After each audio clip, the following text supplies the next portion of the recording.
नमस्ते। आज बात करते हैं भारत के लेटेस्ट इकोनॉमिक सर्वे 2025-26 की। ये रिपोर्ट एक ऐसी इकोनॉमी की कहानी बताती है जो न सिर्फ स्टेबल है बल्कि बहुत तेजी से आगे भी बढ़ रही है। तो चलिए शुरू करते हैं। तो सबसे पहले ये नंबर देखिए, 7.4%। अब ये क्या है? ये है इंडिया की FY26 के लिए अनुमानित रियल जीडीपी ग्रोथ रेट, और यही वो सॉलिड इकोनॉमिक मोमेंटम है जिसकी हम आज बात करने वाले हैं। लेकिन बात सिर्फ ग्रोथ की नहीं है। सबसे इंटरेस्टिंग पता है क्या है? कि इंडिया ने ये ग्रोथ महंगाई को कंट्रोल करते हुए हासिल की है। साल 2025 में इन्फ्लेशन में 1.8 परसेंटेज पॉइंट्स की गिरावट ये इंडिया को कई दूसरी बड़ी उभरती इकोनॉमीज से बिल्कुल अलग खड़ा कर देती है, और ये दिखाता है कि इकोनॉमी कितनी रिजिलियंट है। तो सवाल ये है कि जबरदस्त परफॉर्मेंस के पीछे है क्या? वजह क्या है? जवाब मिलता है इकोनॉमी के उन कोर सेक्टर्स में जिन्हें हम ग्रोथ के 3 इंजन भी कह सकते हैं। अगर इकोनॉमी के स्ट्रक्चर को देखें तो सर्विसेज सेक्टर 56.4% के शेयर के साथ सबसे आगे है, और ये अपने आप में एक रिकॉर्ड है।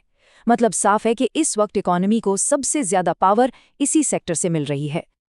तो पहले इंजन की बात करते हैं, एग्रीकल्चर। ये सेक्टर 3.1% की अनुमानित ग्रोथ के साथ एक स्टेबलाइजिंग फोर्स की तरह काम कर रहा है। मतलब ये रूरल डिमांड को मजबूत रखता है और पूरी इकोनॉमी के लिए एक सॉलिड फाउंडेशन तैयार करता है।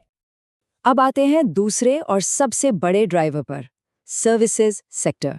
9.1% की जबरदस्त ग्रोथ रेट। ये एक्सपेंशन का सबसे बड़ा इंजन है, और टेक्नोलॉजी और डिजिटल डिलीवरी तो इसे और भी ज्यादा रफ्तार दे रहे हैं। और हमारा तीसरा इंजन है इंडस्ट्री और मैन्युफैक्चरिंग, जो अब मोमेंटम पकड़ रहा है। 6.2% की जो अनुमानित ग्रोथ है ना, वो एक बड़े स्ट्रक्चरल रिकवरी का सिग्नल है। ये फ्यूचर में ग्रोथ का एक बहुत बड़ा सोर्स बन सकता है।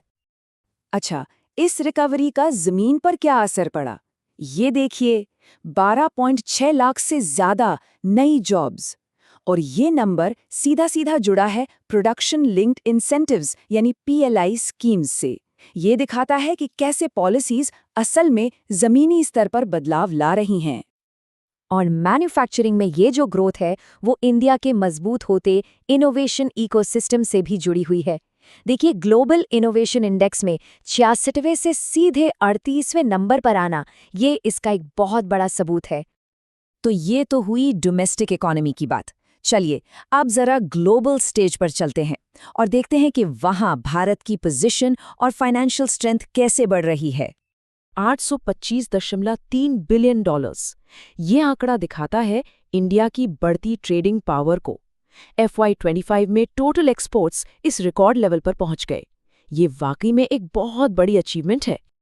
ग्लोबल लेवल पर इंडिया की मजबूती का एक और इंडिकेटर है इसका फॉरेन एक्सचेंज रिजर्व, $701.4 बिलियन। ये रिजर्व बाहरी इकोनॉमिक शॉक से बचाने के लिए एक मजबूत कवच की तरह है। इतना कि इससे लगभग 11 महीने का इंपोर्ट बिल कवर हो सकता है। और एक चीज है जिसमें इंडिया दुनिया में नंबर 1 है, वो है रेमिटेंसेस, यानी जो पैसा बाहर काम करने वाले भारतीय घर भेजते हैं। FY25 में ये रकम $135.4 बिलियन तक पहुंच गई, जो इकोनॉमी के लिए एक बहुत बड़ा सपोर्ट है। तो इन सब नंबर्स का नतीजा क्या है? नतीजा ये है कि अब दुनिया भी इंडिया की इकोनॉमिक स्टोरी पर भरोसा कर रही है। जो बड़ी बड़ी रेटिंग एजेंसीज हैं, उनका इंडिया की रेटिंग को अपग्रेड करना इसी बढ़ते हुए भरोसे का एक क्लियर साइन है। तो सवाल उठता है कि ये सब हुआ कैसे? इसके पीछे है सरकार और सेंट्रल बैंक की कोऑर्डिनेटेड पॉलिसीज, जिन्होंने ग्रोथ के लिए एक स्टेबल माहौल बनाया। जैसे RBI ने कई इंपॉर्टेंट स्टेप्स लिए। रेपो रेट यानी जिस रेट पर बैंक RBI से लोन लेते हैं उसे कम किया। कैश रिजर्व रेशियो को भी कम किया गया। इन सब कदमों से मार्केट में लिक्विडिटी बढ़ी और इकोनॉमिक एक्टिविटी को एक बड़ा बूस्ट मिला। RBI के साथ साथ सरकार ने भी बहुत प्रूडेंट फिस्कल मैनेजमेंट दिखाया है। जैसे कैपिटल एक्सपेंडिचर को GDP के 4% तक बढ़ा दिया। डायरेक्ट टैक्स भरने वालों का बेस बढ़कर 9.2 करोड़ हो गया। और सरकार का जो कर्ज से GDP का रेशियो है वो भी 2020 से 7.5 परसेंटेज पॉइंट्स कम हुआ है। ये सब दिखाता है कि डिसिप्लिन के साथ फ्यूचर में इन्वेस्ट किया जा रहा है। तो चलिए अब इन सारे डॉट्स को कनेक्ट करते हैं और देखते हैं कि बिग पिक्चर क्या कहती है। इस पूरी एनालिसिस के जो मेन पॉइंट्स हैं उन्हें समराइज करते हैं। इकोनॉमिक सर्वे की ये एक लाइन मुझे लगता है पूरी रिपोर्ट का सार बता देती है। एक ऐसी अर्थव्यवस्था जिसकी विशेषता स्थिरता के साथ साथ गति भी है। स्टेबिलिटी और मोमेंटम का यही कॉम्बिनेशन है जिसकी कहानी हमने आज देखी। तो कुल मिलाकर इस पूरी मजबूती के 4 पिलर्स हैं। पहला, सभी सेक्टर्स में बैलेंस्ड ग्रोथ। दूसरा, कंट्रोल में इन्फ्लेशन। तीसरा, मजबूत एक्सटर्नल बफर्स और बढ़ते एक्सपोर्ट्स। और चौथा, एक समझदारी भरी और सपोर्टिव पॉलिसी।